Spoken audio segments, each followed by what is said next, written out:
Semangat pagi Bapak Ibu sekalian, semangat pagi Bapak Ibu di Indonesia bagian Barat, Indonesia bagian Tengah, dan Indonesia bagian Timur. Assalamualaikum warahmatullahi wabarakatuh. Salam sejahtera, Shalom, Om Swastiastu, Namo Buddhaya. Selamat datang di kursus nasional Internet of Things dan seminar AHEP Global Indonesia yang diadakan oleh Cerdas Digital Foundation. Ini adalah sesi hari Rabu tanggal 13 Oktober 2021. Selamat datang di masa depan dunia dan masa depan Indonesia. Apakah Anda tertarik untuk memiliki jaringan nirkabel terbesar di dunia? Tentu saja Anda tertarik. Siapa yang tidak? Dan ini bisa dimungkinkan dengan membangun jaringan Internet of Things. Apa itu Internet of Things atau IoT? IoT adalah internetnya barang-barang. Jadi IoT ini bisa digunakan pada berbagai sektor, misalnya untuk pertanian, kemudian untuk pertokoan cerdas, untuk rumah cerdas, kota cerdas, dan juga untuk mendeteksi kendaraan serta hewan peliharaan, maupun juga dilekatkan dengan berbagai sensor. Dan contoh IoT untuk bidang industri, antara lain adalah perangkat yang dilengkapi dengan sensor untuk mendeteksi kebocoran, sensor aliran air, sensor magnetik, sensor kecepatan gerakan lift, kemudian sensor optik atau sensor cahaya, sensor posisi, sensor gerakan, sensor suhu, sensor kelembapan, sensor vibrasi atau akustik atau sensor suara, dan juga sensor gas. Kemudian untuk rumah yang cerdas atau smart home, Internet of Things ini bisa digunakan untuk mengendalikan barang-barang di rumah dari jarak jauh. Contohnya adalah untuk mengaktifkan, menghidupkan atau mematikan lampu, AC, TV dari jarak jauh, kemudian juga untuk mendeteksi makanan yang kadaluarsa di kulkas, kemudian mendeteksi dengan kamera CCTV yang lebih cerdas, dan juga untuk membuka pintu garasi dari jarak jauh misalnya, dan juga untuk mendeteksi sensor gerakan maupun juga untuk sensor kebakaran. Ya, jadi jika mendeteksi adanya api yang beresiko kebakaran, akan langsung secara otomatis menyemprotkan pemadam kebakaran di rumah Anda, sehingga bisa menyelamatkan barang-barang dan juga menyelamatkan rumah Anda serta menyelamatkan nyawa. Kemudian untuk pertokoan yang cerdas, IoT bisa digunakan dengan menempatkan sensor pada barang-barang yang dijual, sehingga akan mempercepat antrian di kasir, karena barang-barang yang dipilih oleh pembeli bisa langsung terdeteksi jenis barangnya dan harganya, langsung bisa dicetak invoice-nya, bahkan bisa langsung mendebet wallet dari customer yang sudah terdata sebelumnya. Dan ini akan mempercepat antrian dan juga bisa untuk meningkatkan keamanan, karena kamera CCTV yang cerdas di pusat perbelanjaan bukan hanya sebagai rekaman tanda bukti jika terjadi kejahatan atau pencurian, namun bisa mencegah, karena pada saat terjadi risiko pencurian misalnya atau kejahatan lainnya, maka kamera CCTV bisa langsung memberikan alarm atau memanggil untuk mendatangkan petugas keamanan.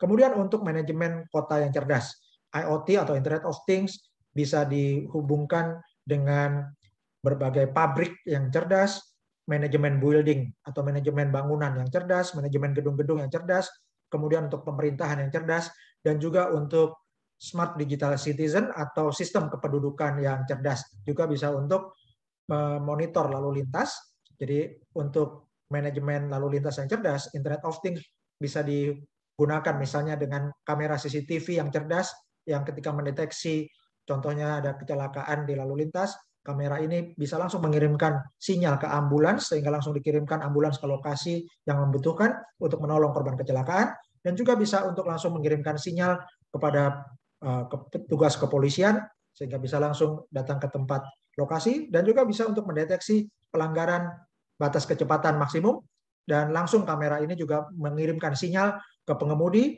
untuk diperingatkan agar menurunkan kecepatan, dan juga langsung mengirimkan bukti pelanggaran. Dan untuk pertanian, IoT bisa sangat mendukung pertanian yang cerdas. Dan ini sangat penting karena 80% lebih penduduk Indonesia itu berada di pedesaan, sehingga kita perlu mendukung IoT untuk desa cerdas atau smart village. Dan terutama aplikasinya adalah untuk smart farming atau smart agriculture.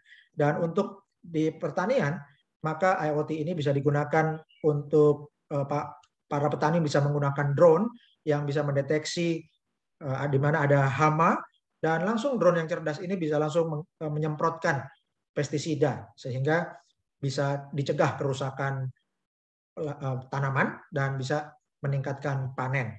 Dengan demikian maka hasil pertanian ini bisa dibuat lebih baik dengan adanya IoT untuk mengontrol irigasi, sehingga daerah yang perlu ditambah debit airnya akan ditambahkan aliran airnya, dan ketika sudah cukup airnya akan berhenti untuk menghemat air. Dan juga IoT ini pada dasarnya bisa menghemat tenaga manusia, bisa menghemat tenaga listrik, bisa menghemat energi, dan juga bisa menghemat air, bisa meningkatkan produktivitas panen, dan juga bisa meningkatkan kesejahteraan para petani, dan secara umum meningkatkan kesejahteraan rakyat Indonesia. Dan pada bulan Oktober 2020, tepat setahun lalu, telah diluncurkan proyek percontohan atau pilot project Smart Village Nusantara, yaitu Desa Cerdas Nusantara.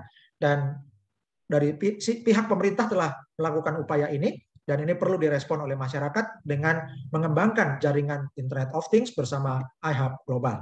Dan luar biasanya, di tahun 2020, pasar Internet of Things di dunia telah mencapai $800 miliar dengan 8,4 miliar perangkat IoT yang terhubung dengan internet. Artinya ini sudah lebih banyak daripada populasi manusia. Dan di tahun 2025, pasar IoT diperkirakan mencapai $2,4 triliun dengan lebih dari 70 miliar perangkat IoT di dunia. Artinya pada saat itu sudah lebih dari 10 kali lebih banyak dibandingkan populasi manusia di bumi. Jadi jumlah perangkat internet perangkat IoT yang terhubung dengan internet itu sudah lebih banyak daripada manusia di bumi. Dan sejak tahun 2016 sampai 2024, pasar IoT di dunia ini meningkat terus. Dan diperkirakan di tahun 2022, industri IoT ini telah mencapai $14,4 triliun. Bagaimana dengan di Indonesia? Rupanya luar biasa. Pangsa pasar IoT di Indonesia diprediksi mencapai 444 triliun di tahun 2022 dan bahkan mencapai 1.620 triliun pada tahun 2025. Jadi bagi Bapak Ibu yang mulai merintis usaha atau peluang di bidang Internet of Things bersama iHub Global, maka Bapak Ibu akan menikmati keuntungan yang luar biasa mulai tahun 2022. Dan untuk Internet of Things ini memiliki beberapa komponen dasar. Yang pertama tentunya adalah alat-alat yang dihubungkan dengan sensor. Sensor ini akan mengirimkan data ke server melalui sinyal seperti Wi-Fi, namun jaraknya lebih kuat, atau seperti GSM, tapi biayanya lebih rendah. Ya, jadi untuk yang diperlukan oleh IoT ini adalah sinyal untuk komunikasi data seperti GSM, namun GSM kurang efisien kalau dipakai oleh banyak barang karena akan menjadi terlalu mahal atau sangat boros. Karena itulah diperlukan sinyal untuk mengirimkan data IoT dari sensor ke server, namun sinyal ini perlu hemat, dan inilah peluang kita. Jadi saat ini internet bukan hanya untuk orang-orang, namun sudah waktunya internet ini untuk barang-barang. Dan jumlah barang-barang itu jauh lebih banyak daripada manusia. Bayangkan barang-barang di rumah Anda tentu lebih banyak daripada jumlah penghuninya. Dan inilah peluang kita karena perusahaan seluler yang menyediakan internet selama ini atau para penyedia internet, penyedia layanan internet atau ISP, itu semua menyediakan internet untuk orang-orang. Dan belum ada jaringan internet yang untuk barang-barang yang biayanya hemat. Inilah peluang kita, bersama-sama kita bisa membangun jaringan nirkabel terbesar di dunia dengan menggunakan teknologi helium. Dan teknologi ini diluncurkan di tahun 2019 dengan mengkombinasikan teknologi sinyal radio atau radio network, ya khususnya namanya adalah Long Range Wide Area Network atau LoRaWAN, dan juga disebut juga Long-Fi atau Long Wi-Fi, artinya Wi-Fi jarak jauh. Dan ini dikombinasikan antara teknologi gelombang radio dengan teknologi blockchain helium yang akan memberikan reward atau imbalan berupa cryptocurrency helium. Teknologi helium ditemukan oleh Sean Fanning yang juga merupakan penemu dari Rapture, media sosial Path, Snowcap, dan Napster. Bahkan Napster sangat terkenal sampai dimuat majalah Time. Dan teknologi helium telah dimuat oleh berbagai media yang kredibel, antara lain adalah majalah Fast Company yang memasukkan helium dalam 10 perusahaan elektronik konsumen paling inovatif tahun 2020. Kemudian majalah Time juga memasukkan helium dalam kategori penemuan-penemuan terbaik di tahun 2019. Dan helium juga dimuat oleh majalah Decrypt serta masuk di majalah Fortune. Bahkan majalah Fortune juga meliput bahwa perusahaan-perusahaan besar di Amerika seperti Lance Scooter serta Nestle itu menjadi pengguna dari teknologi helium. Dan di bulan Agustus 2021, media Bloomberg, ini adalah media bisnis dan investasi yang paling terkenal, yaitu Bloomberg, memberitakan bahwa Andreessen-backed 5G blockchain network raises 111 million US dollar. Artinya, perusahaan investasi Andreessen Horowitz mendukung investasi untuk helium sebesar 111 juta dolar. Dan teknologi helium hotspot ini telah banyak digunakan oleh berbagai perusahaan besar, terutama di Amerika. Antara lain adalah Agulus, Salesforce, Lime, Airly, Novi, Digital Matter, Lone Star, One Planet, My Devices, Invisilis, Conserve, Careband, Smart Mimic, Nobel, dan juga Nestle. Dan teknologi helium ini merupakan cara baru untuk menambang cryptocurrency. Dan caranya sangat mudah. Anda tinggal memasang alat iHub Hotspot berteknologi helium di rumah Anda, tempat usaha, atau kantor Anda. Dan selama alat ini memancarkan sinyal, maka Anda sudah memiliki jasa untuk menjadi penyedia sinyal Internet of Things. Dan selama alat ini aktif, maka Anda akan menghasilkan reward atau imbalan cryptocurrency helium, yaitu yang disingkat HNT. Sehingga Anda bisa mendapat penghasilan pasif dan hotspot Anda tanpa biaya. iHub Hotspot ini bebas iuran bulanan dan bisa menghasilkan contohnya 50 HNT per bulan dengan mengaktifkan 1 unit iHub Hotspot, dan ini bergantung dari kepadatan hotspot di lokasi pemasangan maupun juga dengan adanya kekuatan sinyal. Dan ini bukan klaim penghasilan, bukan jaminan, namun merupakan gambaran dari apa yang terjadi saat ini ketika mining helium. Jadi contoh yang akan kami sajikan adalah contoh yang real. Berapa harga cryptocurrency helium atau HNT? Di bulan Juni 2020 harganya 0,25 dolar. Jadi masih cukup rendah. Kemudian harga tertinggi di tahun 2020 adalah bulan 24 September 2020 mencapai 4,03 dolar. Di tanggal 31 Juli 2021 HNT mencapai 13,62 dolar atau setara dengan 207.776 rupiah. Dan diperkirakan Desember 2021 mencapai 45 dolar dan perkiraan Desember 2030 mencapai 1.288 dolar atau setara dengan 18,7 juta rupiah per HNT.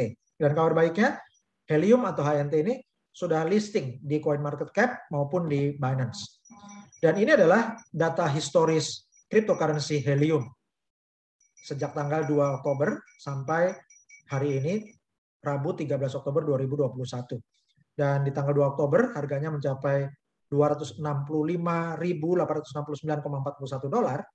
Dan hari ini, Rabu tanggal 13 Oktober 2021, harga 1 HNT mencapai 269.420,7 rupiah. Dan volume perdagangan kemarin tanggal 12 Oktober mencapai dalam satu hari mencapai 239,9 miliar rupiah, dan kapitalisasi pasar atau market cap helium ini per tanggal 12 Oktober mencapai 27,157 triliun rupiah. Ya, jadi 27,157 triliun rupiah dalam satu hari kemarin 12 Oktober. Dan ini luar biasa. Dan sudah dipasarkan, helium ini sudah diperdagangkan di banyak pasar. Antara lain adalah Binance, Binance.us, FTX, Get.io, Crypto.com, WazirX di India, CoinEX, CoinDCX, Bion, Pionex, Bikex, VCC, Ho, Hotbit, Corbit, toko kripto di Indonesia, Mandala Exchange, Zeti, WazirX.